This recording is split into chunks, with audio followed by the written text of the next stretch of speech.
واصحابہ وبارک وسلم۔ باب صیام ستۃ ایام من شوال، ماہ شوال کے 6 روزوں کا باب۔ یہ عنوان قائم کیا امام ابن ماجہ نے اپنی السنن میں، اور اس عنوان کے تحت ماہ شوال کے جو روزے ہیں ان کی وہ فضیلت اور اہمیت کو بیان فرمائیں گے۔ ماہ شوال کے روزوں کی فضیلت بیان کرنے کے لیے وہ جو پہلی حدیث لائے اس کے راوی حضرت ثوبان رضی اللہ عنہ ہیں، جو رسول اللہ صلی اللہ علیہ وسلم کے آزاد کردہ غلام ہیں، خادم بھی ہیں، غلام بھی ہیں، اور آپ صلی اللہ علیہ وسلم کی احادیث کے راوی بھی ہیں۔ تو یہ حدیث حضرت ثوبان رضی اللہ عنہ سے مروی ہے۔ حضرت ثوبان رضی اللہ عنہ کہتے ہیں رسول اللہ صلی اللہ علیہ وسلم نے فرمایا، من صام ستۃ ایام بعد الفطر کان تمام السنۃ، جس بندے نے عید الفطر کے دن کے بعد یعنی یکم شوال کے بعد 6 روزے رکھے تو اس کا یہ 6 روزے رکھنا سال بھر روزہ رکھنے کے برابر ہے، یا اس کے یہ سال بھر کے روزے ہو گئے۔ پھر آپ صلی اللہ علیہ وسلم نے قرآن پاک کی یہ آیت بیان فرمائی، من جاء بالحسنۃ فلہ عشر امثالھا، جو ایک نیکی لے کر آیا تو اس کے لیے اس کی مثل 10 نیکیوں کا ثواب ہے۔ اس حدیث مبارکہ کی تفصیل یوں ہے کہ ماہ رمضان میں ایک بندہ مومن، ایک بندہ مسلم ماہ رمضان کے 30 روزے رکھتا ہے۔ بھلے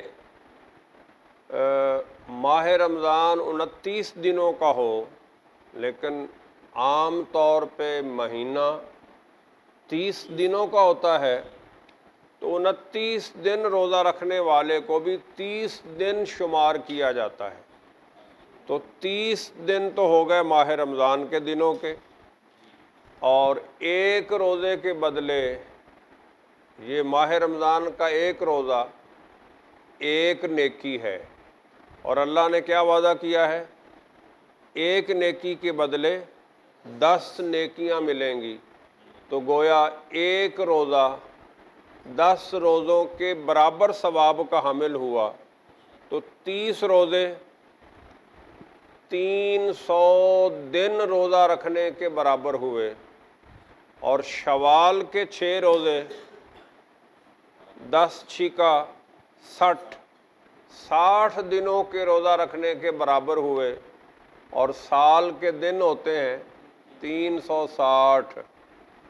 تو گویا جس بندے نے ماہ رمضان کے 30 روزے اور ماہ شوال کے 6 روزے رکھ لیے تو اس نے سال بھر روزے رکھ لیے، یعنی اس کو پورے سال کے روزوں کا ثواب ملے گا، کیونکہ یہ ٹوٹل 36 دن بنتے ہیں، اور 36 کو جب 10 سے ضرب دی جائے تو یہ 360 بنتے ہیں۔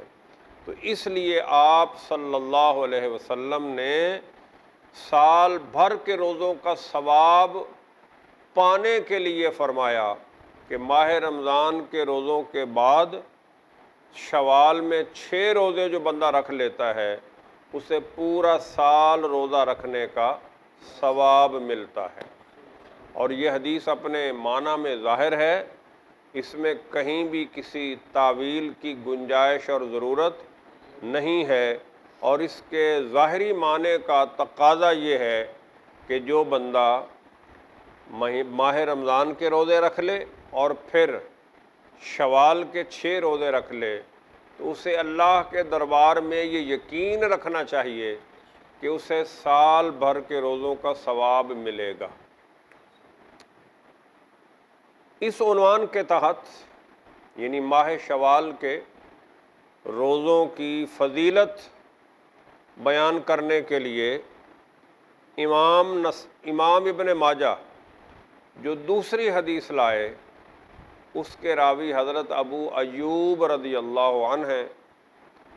رسول اللہ صلی اللہ علیہ وسلم نے فرمایا من صام رمضان ثم اتبعہ بست من شوال کان کصوم الدہر، جس نے ماہ رمضان کے روزے رکھے پھر ماہ رمضان کے فوراً بعد شوال کے 6 روزے رکھے تو اس کا یہ ماہ رمضان کے سارے روزے رکھنا اور ماہ شوال کے 6 روزے رکھنا یہ گویا کہ صوم الدہر یعنی سال بھر کے روزہ رکھنے کے برابر ہے۔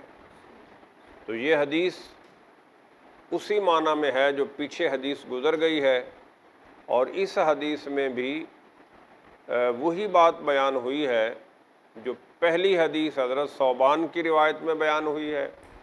فرق تھوڑا الفاظ کا ہے اور راوی تبدیل ہو گیا ہے۔ پہلی حدیث کے راوی حضرت ثوبان ہیں اور اس دوسری حدیث کے راوی حضرت ابو ایوب ہیں، باقی مفہوم دونوں حدیثوں کا ایک ہے، اور ان دونوں احادیث کا معنی یہی ہے کہ جو بندہ ماہ رمضان کے بعد شوال کے مہینے میں 6 روزے رکھ لیتا ہے اسے سال بھر کے روزوں کا ثواب ملتا ہے۔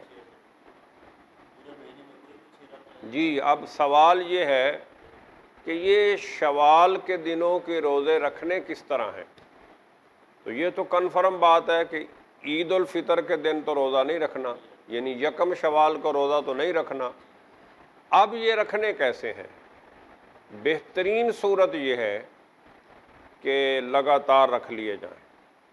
بہترین صورت یہ ہے کہ یہ لگاتار 6 روزے رکھ لیے جائیں، لیکن اگر کسی مصروفیت کی وجہ سے یا بڑھاپے یا بیماری کی وجہ سے یعنی کسی بھی وجہ سے ان 6 روزوں کا لگاتار رکھنا مشکل ہو رہا ہو تو پھر ماہ شوال میں یہ پورے کر لیے جائیں۔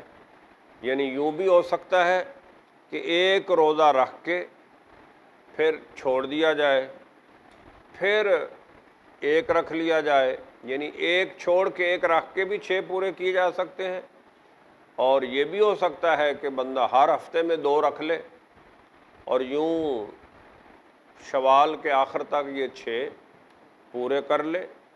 یعنی ماہ شوال میں یہ پورے کرنے ہیں، چاہے آپ تسلسل کے ساتھ بلا ناغہ لگاتار رکھ لیں، چاہے آپ ناغہ کر کے وقفے سے رکھ لیں۔ جس نے یہ 6 روزے پورے مہینے میں شوال میں پورے کر لیے تو اسے یہ ثواب مل جائے گا کہ وہ اللہ کی بارگاہ میں سال بھر روزہ رکھنے والا شمار ہوگا۔ آگے پڑھیں جی۔